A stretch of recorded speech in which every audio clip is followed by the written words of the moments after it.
Maggie. How are you? Hello. I'm going to start asking you to introduce yourself, Okay. saying who you are and what are we doing here today. I am Dr. Maggie Herger, and I primarily identify as a behavior analyst. So I practice in a wide range of environments, and I try and use behavior science to help sort of people and organizations solve some of their problems. So until recently, I was leading a master's course at Bangor University for over 25 years, and I've just stepped away from that into more of a private practice. And I also am the president of the UK Society for Behavior Analysis, where we're working to regulate the profession of behavior analysis and PBS so that it can be sort of safer and available for everybody. Incredible, a very impressive curriculum. And I just listened to your talk and was very inspiring. I thought it was amazing. What is the key message you hope people will take away from your session today? I think what I really wanted people to take away is this understanding that the practice of PBS is underpinned by the science of behavior, right? And we think about what the science of behavior is. It seeks to understand why people do things, right? Why do we sit and have this podcast? Why do I scroll on my phone when I don't want to? Why do I find it so hard some days to go to the gym, and other days, why is it really easy? And when we can understand why people do things, we can approach them with compassion and also an enormous amount of creativity to help them identify what's important to them and then engage in those behaviors and to achieve those goals. So PBS isn't just about supporting people in adult health and social care or for people with learning disabilities. It can really be used to solve, not just solve's the wrong word, I think, but we can use it to sort of understand and encourage us all to be sort of the best versions of ourselves that we want to be, the version that we want to be. And that's based on the science of behavior. So, and PBS shares that in common with organization and behavior management, and a lot of the work we see done in education as well. Now, the science of behavior is extraordinary, and it can be compassionate and person-centered and valuable. There is a history in the use of behavior science where people would attempt to modify another person's behaviors primarily with rewards and punishments, right? And we all went to school. We all have experienced something like this, right? Where somebody, in order to encourage the behaviors you want, you might get stickers or praise, and if there's behaviors you don't want, you get punished, right? Even with like parenting and things like that, absolutely, you can still see it's really quite normal, and everybody has an experience of it. But it's also not usually very person-centered when that happens, right? And it also isn't a very effective way to change behavior in the long term, right? If a parent's always like punishing their child, the kids just learns to do it so the parents don't see, right? And we don't want to encourage that kind of practice of behavior science that is largely based on consequences. We want to sort of celebrate and grow the practice of understanding behavior and skill building, and that really compassionate lens that we start to see behavior, and is a positive thing, something is what we do so we can live our very best lives.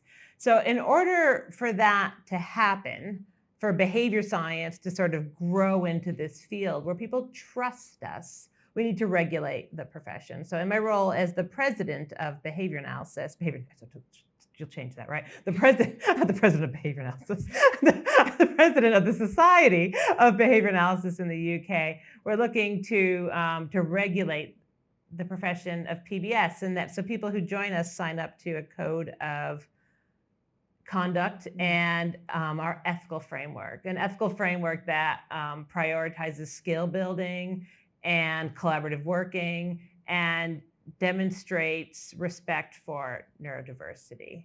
So I think my talk may have been a little bit disjointed because I have both those things I want to say. This is an amazing science. We are lucky to be able to understand behavior in this way.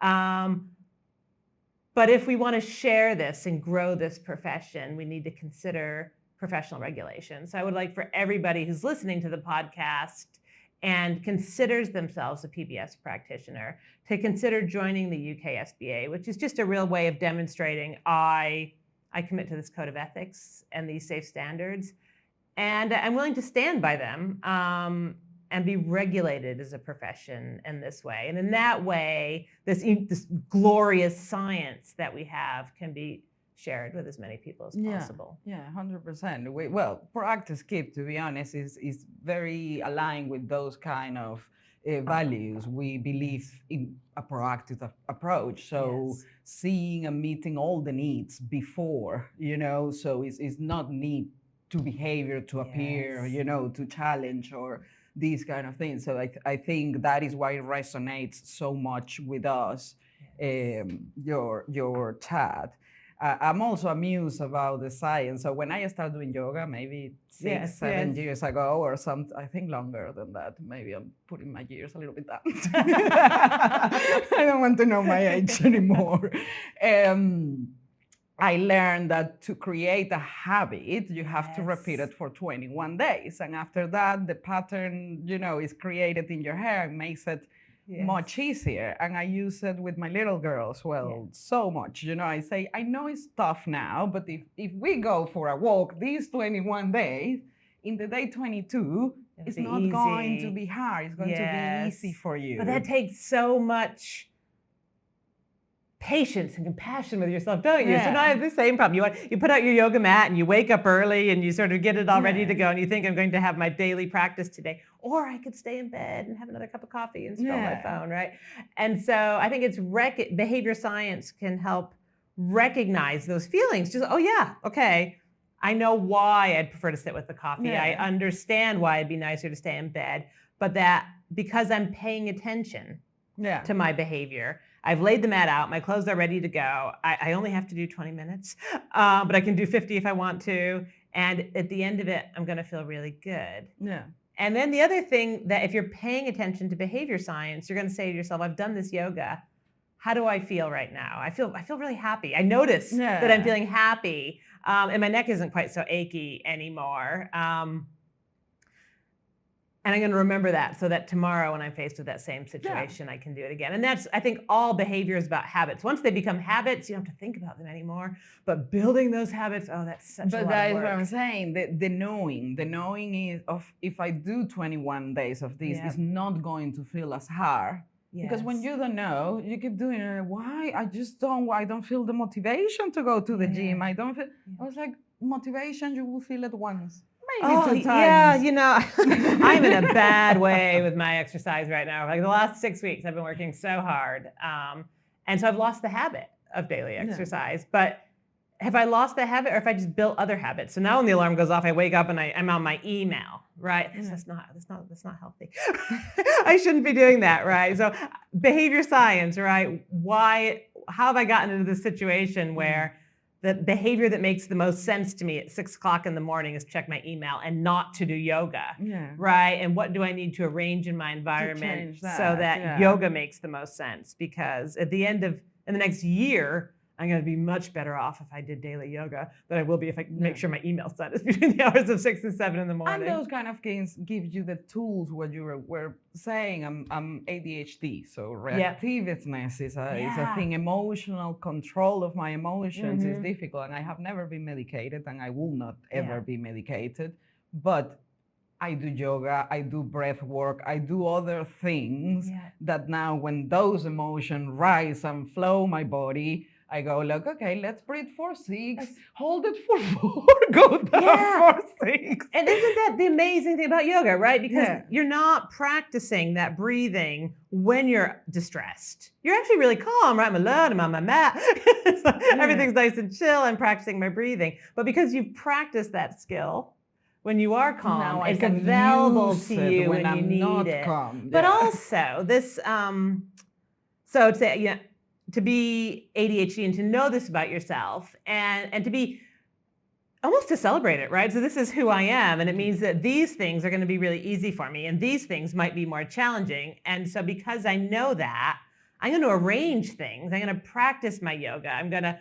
I notice that my emotions are ticking up. So I am going to breathe, right? And that I think embracing of that neurodivergent identity is so positive with the behavior science, because it just helps working in this environment have helped a lot, because like you say, it's knowledge, it's the science of behavior. When I understand why my body behaves, why my mind reacts into certain ways, the knowledge of it helps me a lot to manage. Not like when I was a teenager that I was like, I don't know, I'm broken. I'm not like the other people. What's wrong with me?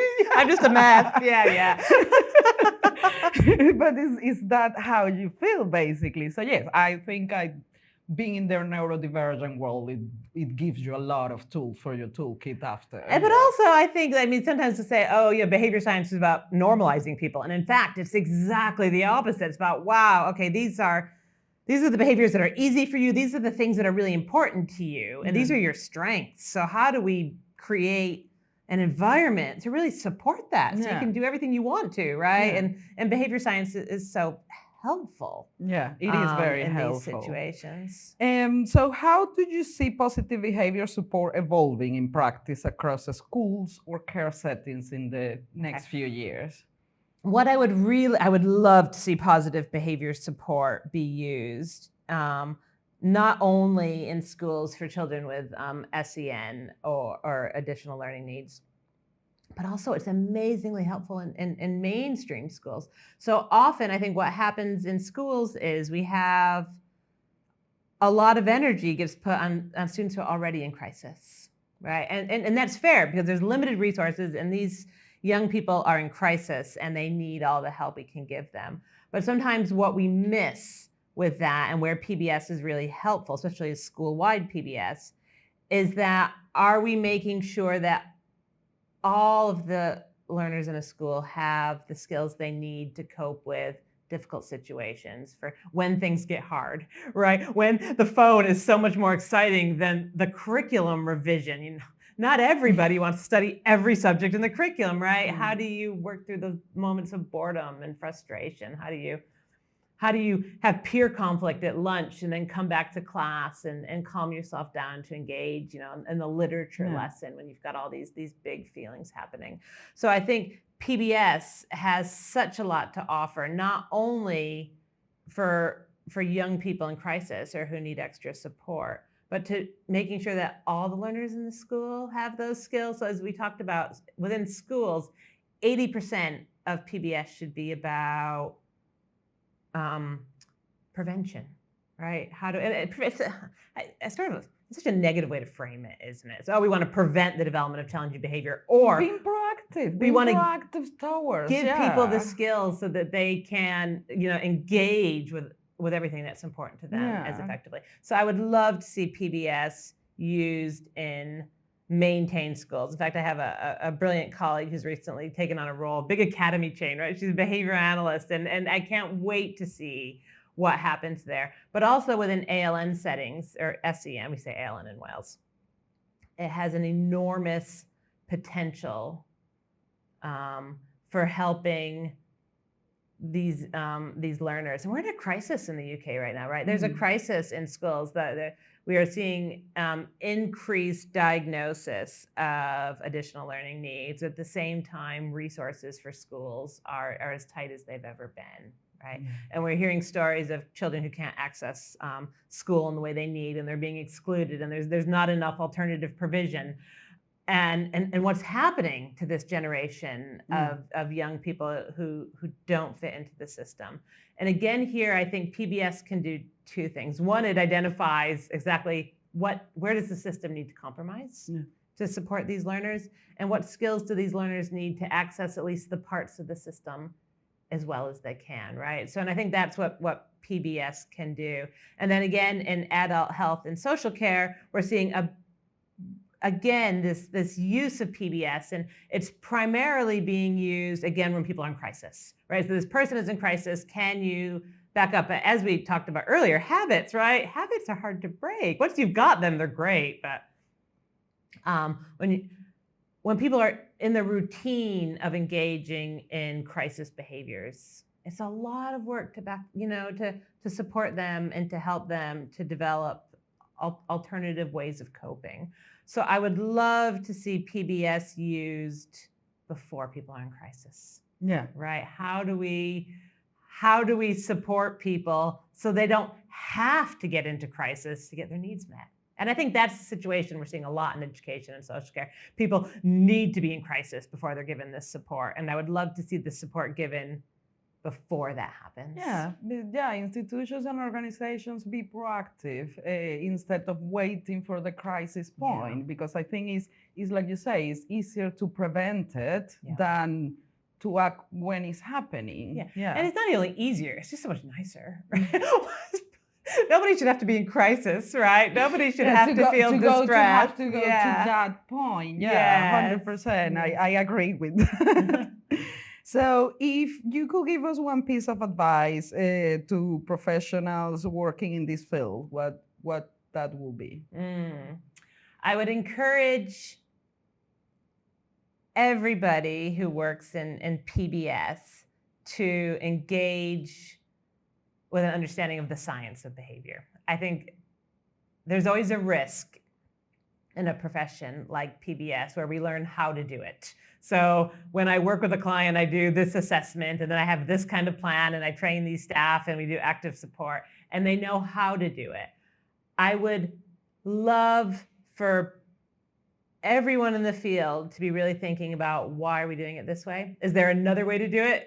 And not to get too prescriptive in how they practice, but to be constantly creative and bringing it back to the science of behavior. So just to close down, what would you like to see at our next year conference? And why do you think these events are important in our sector? Why professionals should attend to this kind of conference? There's so many reasons for that. I think these events are incredibly important. Sometimes, even at the surface level, it's just really lovely to have a day away from practice. We're all practicing in environments that can be, what's the word I'm looking for? It's really lovely to be able just to sort of step aside and have a day and think about why you're doing what you're doing. Right? So we do the things we do every day. We get into habits. So I turn up to work and I practice this way and I do that. And I know I'm doing a good job. And those days can be so busy that we don't pause to think, why am I doing this? What could I be doing differently? How can I think about it? What's my motivation for doing this? And so these conferences where you just get to chat with other people and have a cup of tea and be a little bit relaxed can create that space for the reflection.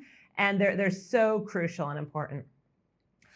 I think the other way that they're important is that we've really seen the field of behavior analysis evolve dramatically. So the way that I was taught to practice 30 years ago is by and large not practiced at all anymore, right? So, and in fact, it isn't, I wouldn't consider it ethical to practice the way that I practiced 30 years ago today.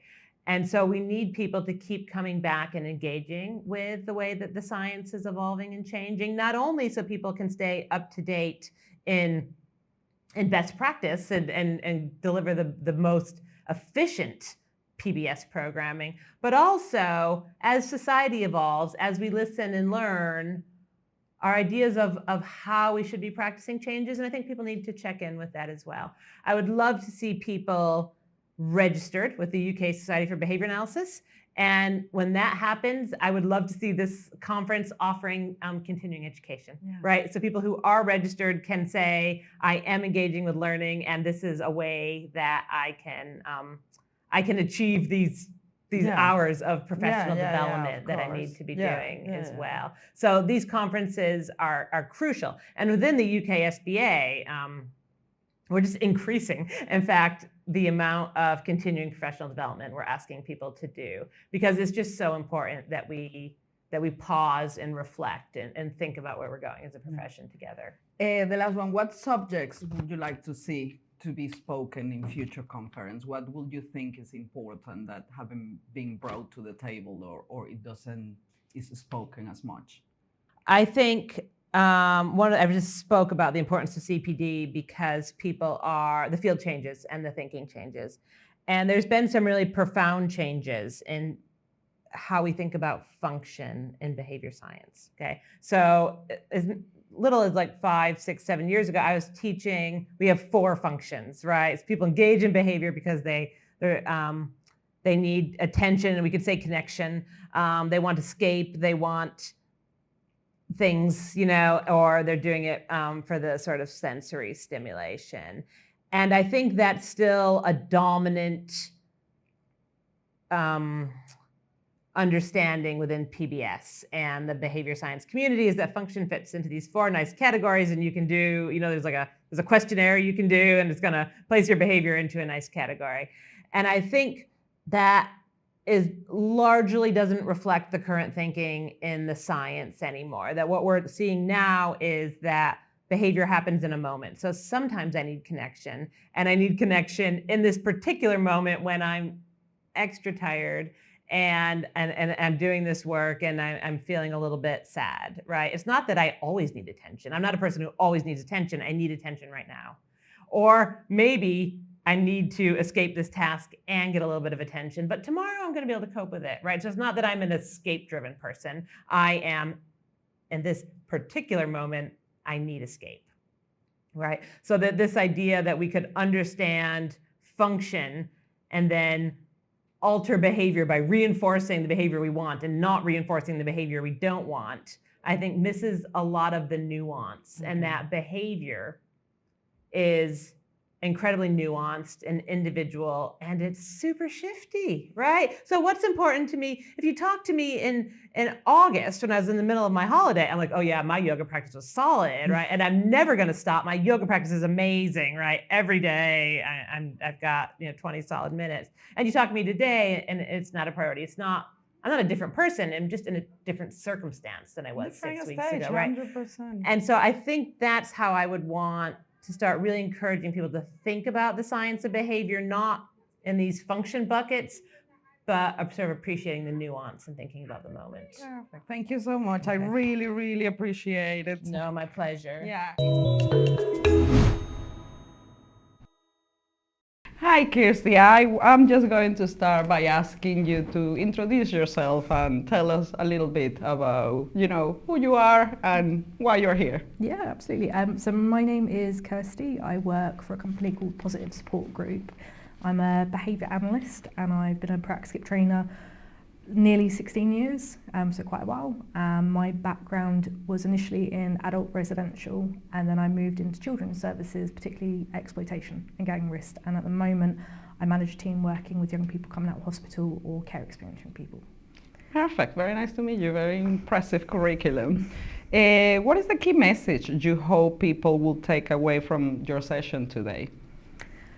Yeah, it's quite a broad topic, sort of trauma-informed practice. And what I was hoping to do was to give some ideas around the application and evidence base of PBS being effective for individuals who are not learning disabled. I mean, we have a lot of research and evidence base around the application for the LD community, but what we're missing is real practical applied research base that looks at how you develop frameworks that are rooted in PBS, but also applied behaviour analysis to be effective for different cohorts. So my aim was to start contributing to that evidence pool of PBS is a very effective approach. It's quality of life focused, so kids coming out of hospital deserve that level of support as well.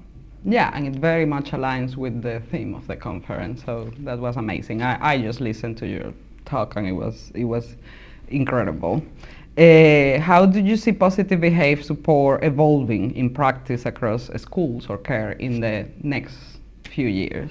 Yeah, I think that kind of follows on from the last question of we're catching up on not only developing frameworks and test and learns for new models of support, new cohorts, new types of support planning, but actually also adding to the evidence base so that other individuals can support other humans. So I think it's the evidence base catching up with what's already happening in the field of delivering PBS, and also more unique programs of support. So taking a need, and that was part of the presentation, is looking at where the gaps are in support, what's not working right now in different systems, and then developing a team or a support model that addresses that gap. And I really see our field moving into a space where it's not just doing the tick box, drop and launch the same thing in the same places, but really understanding the environments that you're needing to shift and change. Yeah, making personalized, making it unique for individual, I think is the understanding that if you just drop methodology or drop something, it's not going to work. You have to see the environment, you have to see what the person needs. Yeah, the ecosystem that the person's operating exactly. in, the why behind whatever's not working for them, whatever the behaviours of concern are that they're wanting to move past, whatever the skills gap is.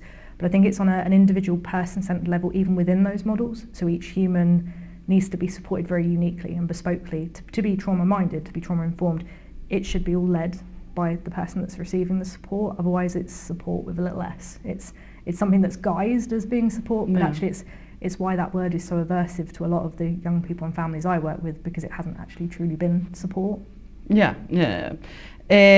What would you like to see at the next year's conference, or what subject do you think is important to speak more, or would you like to hear more of that it haven't been spoken as much? Mm-hmm. It's a really good question. I think each year that I've been, so I come quite regularly, and I've presented as well a couple of times on consent and assent, and that's an area I'm really interested in, is how we co-produce in a way that isn't tokenistic. I think co-production can be something that very much we tick a box and say that this was co-produced and done with, but actually from a service model, from delivery, from design, from kind of commissioning level, how we empower individuals who are receiving support to be driving at a systems level. I think co-production is always something I'm really interested in, but more around the sort of marginalised groups, the individuals that have various layers of trauma going on or different support needs. So how we support those individuals that are often deemed really complex or need like really specialised support and then are on wait lists for definite periods of time. Yeah, how we can deliver those toolkits to them so they can better their quality of life, basically. Absolutely, yeah. But their own, not the other person coming. Is their plan, is what they want, and we are all very individual and very unique, so my needs are not going to be similar needs than yours, even though we may have same titles or tags on it. 100%. Co-production in a nutshell would be something I'd be really keen to see more on. Amazing. And the last question, why would you recommend someone to come to the Loddon Conference, or in general conference like this in our sector, in our niche? Mm-hmm. I think it's quite easy to get a bit of tunnel vision on what we do day in and day out, and stepping out to come and hear different voices and different approaches and just the different work that's going on more broadly. I find this a really useful space for just catching up with colleagues that we've worked with before, or meeting new people, just learning about different practices. Yeah, amazing. Thank you so much. We appreciate you having you as a speaker, and of course I appreciate your time here as well. So okay, Sarah, welcome to the On the Spectrum podcast. Maybe let's start introducing yourself and telling us why you're here. So my name's Sarah Camp. I work at 5 Acrewood School, which is a large SEN school in Maidstone in Kent. We currently have about 870 pupils on school, so we are effectively the largest SEN school in the UK. As much as we're not in one position, we're operating across 4 different sites, but yeah, we're the largest in the UK. Wow, incredible. What is the key messages you hope people will take away from your session today? I think it's about being creative with what you've got. We're limited in the spaces that we've got. We're limited by budgets. We're limited by what the Education Authority gives us money-wise. But I think it's about being creative, and it's the community-based projects that we do, and it's getting people to engage and buy into what we do. So a lot of our innovative spaces that we've created, we've got a lot of investors and a lot of community-based projects that have really kind of wanted to get involved with the school and just to develop the school, really. Wow, that sounds like a very rewarding job. Very. Yeah. I saw your talk, and I wanted to talk a little bit about that Ken Keep networking. Oh, the Kent network. Yeah, okay. network. Yeah. Can you develop a little bit about what it is? So I think In Kent, we've grown in terms of the Kent network. Steve King, who is the network manager, has really kind of taken it on board to look at how we can support mainstream schools, how we can support other SEN schools, because the philosophy under ProAct is really important, and it's important to us as instructors. So I think as a group of principal instructors now, we're doing a great job of getting that message out there, and more schools are buying into it. And I think we're all creating that same message of creating those safe, predictable, positive and proactive environments for our pupils, really looking at, you know, what function does that behaviour serve and what can we do to support them rather than being restrictive and reactive. Wow, that's an amazing answer. Thank you so much. Thank you. What would you like to see at the next year conference? What subjects do you think will be important to touch in?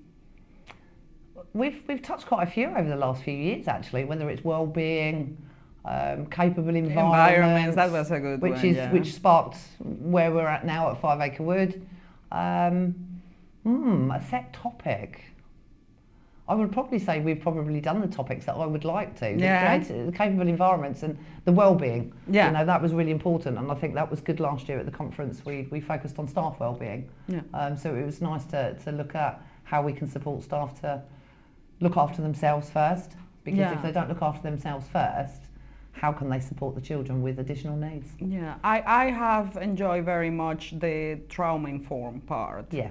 Both years, I think that have been one of my favorite talks, because I think it's very important and it's something that sometimes is overseen. And, totally agree, and that's why we're on the path to becoming trauma-informed.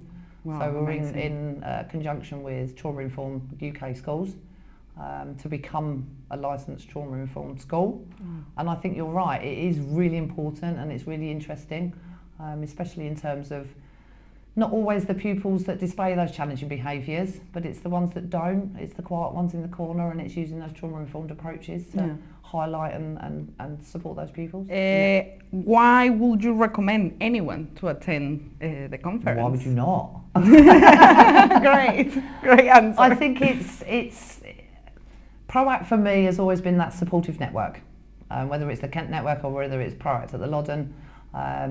I think it's a good chance to meet other professionals, diverse professionals from all different sectors, whether it's care sector, whether it's school sectors. I think it's really important for us all to come together and to network with each other and share best practice. Share best practice, I do agree with that. The last one, so we close. How would you take what you have learned here back into your organisation or daily practice? I think this morning's speaker, Dr. Maggie, was very, very interesting. She was very informative, really interested in the different vocational skills that you can learn from potentially some of the courses. It highlights, I would say, one area of that behaviour science that we don't have right now at 5 Acre Wood School. So it's definitely pricked us in terms of, we can do this. And we evolve and we innovate, so I'm looking forward to going back now with that in mind and looking at a course potentially. Well, that is amazing. To be honest, I think that is the point of these events, to get inspired, you know, to see what we can take and take it into our organizations and our practice to better the quality of life for the individuals that we're supporting. So I appreciate very much your talk and you being a speaker and you supporting Loddon School and Practice Kit. Thank you very much. Thank you very much. Yeah. Welcome back. Thank you very much. It's very nice to have you again. If you want to introduce yourself and what did you do and why we're here. Sure. So my name is Laura Watts. I've come to the Loddon Conference almost every year since I started kind of really getting more involved in it.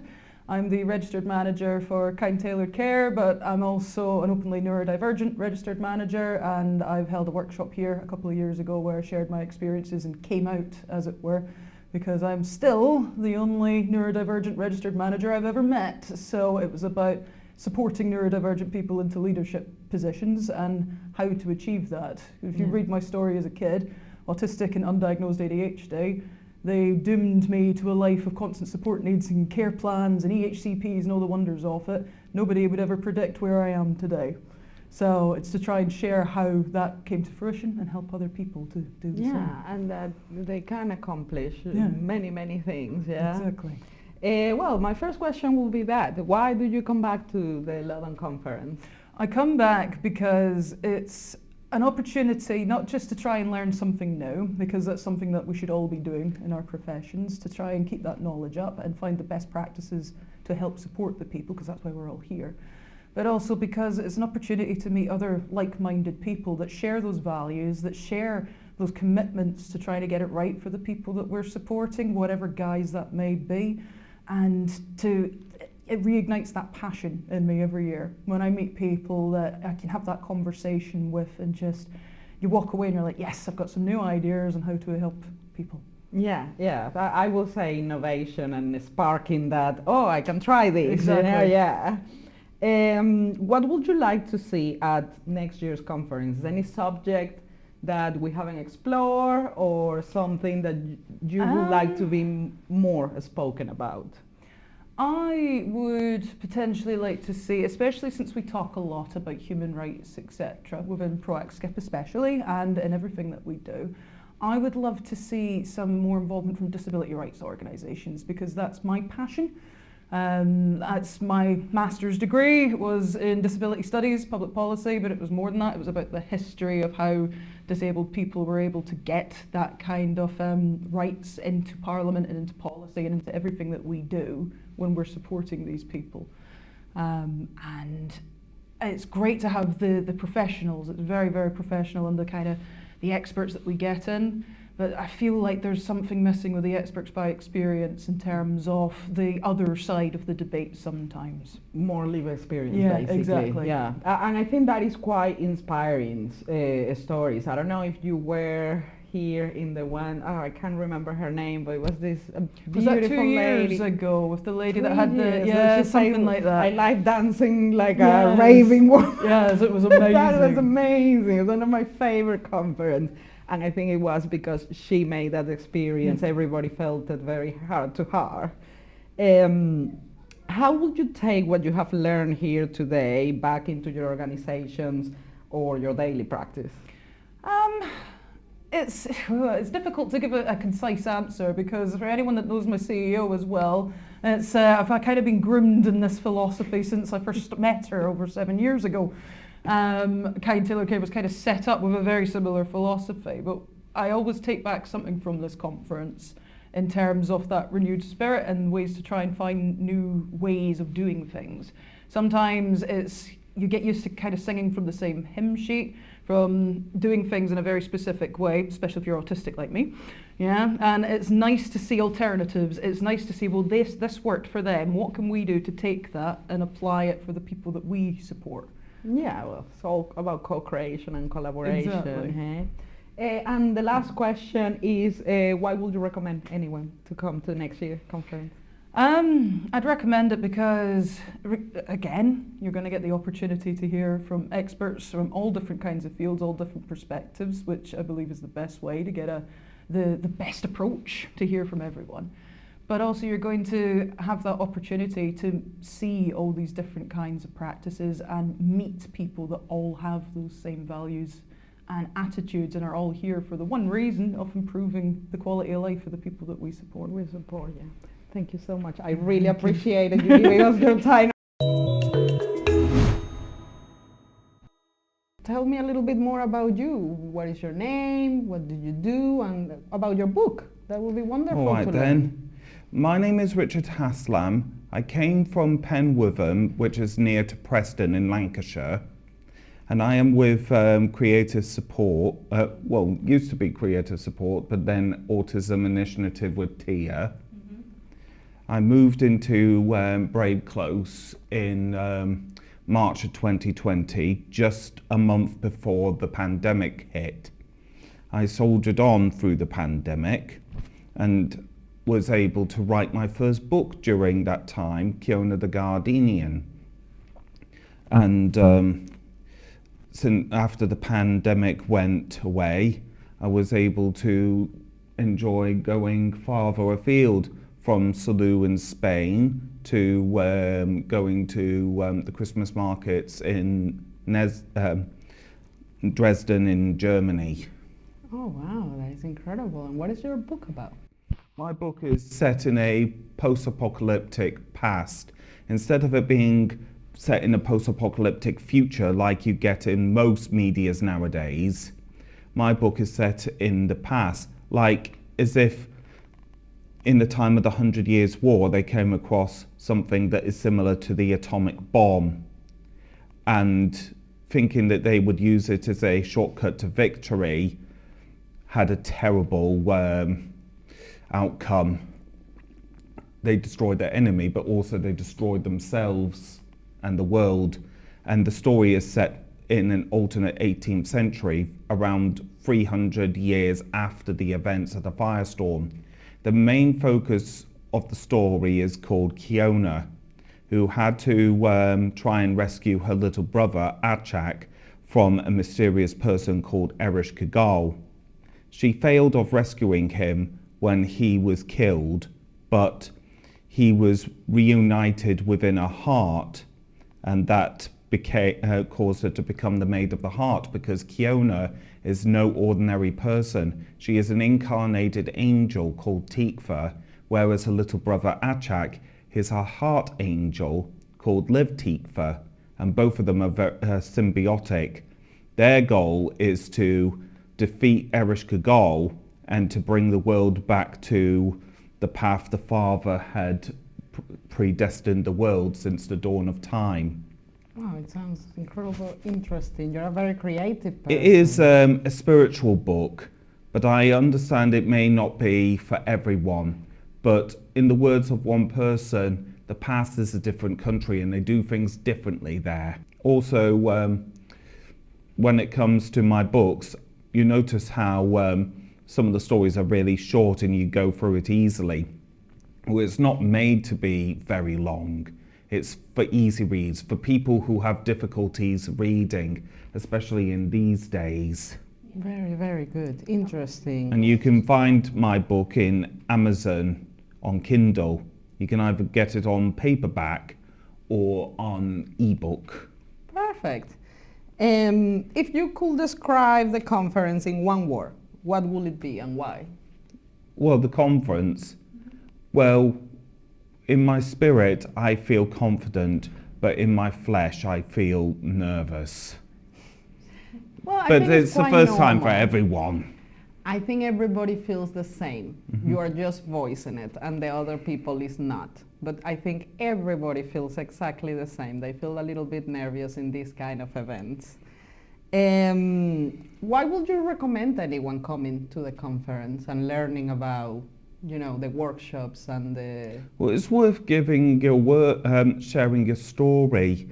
It's worth telling people where you came from, how you lived, and how you would progress through life. Yeah. I've learned many things, such as when people want to write stories and make interesting things, share your dreams and such, you have to learn the hard way that the world is not very kind to people with disabilities, those who are downtrodden. I would recommend people to watch the 1997 animated film called Cats Don't Dance. Okay. It's a really interesting film, and it's like an allegory about the minority groups in the 1930s Hollywood, and how they are always given minor roles, which represents the majority people. Yeah. It's like, it shows you never give up hope and never give up your dreams. Yep. There's always two sides of the coin. Well, thank you so much, Richard. I really, really appreciate your time. Thank you very much. And you were very brave, and I'm very happy that you did this. I recommend for all people with autism that may be nervous to try and keep up the courage, have faith, and let yourself go. Once you start having a good conversation, it's like all the weight starts to get away from you. That is a very good recommendation. Thank you so much for your You're time. welcome. Yeah, and I wish you the best in your workshop. Me too. I'm sure you're going to do very, very well. Thank you very much indeed.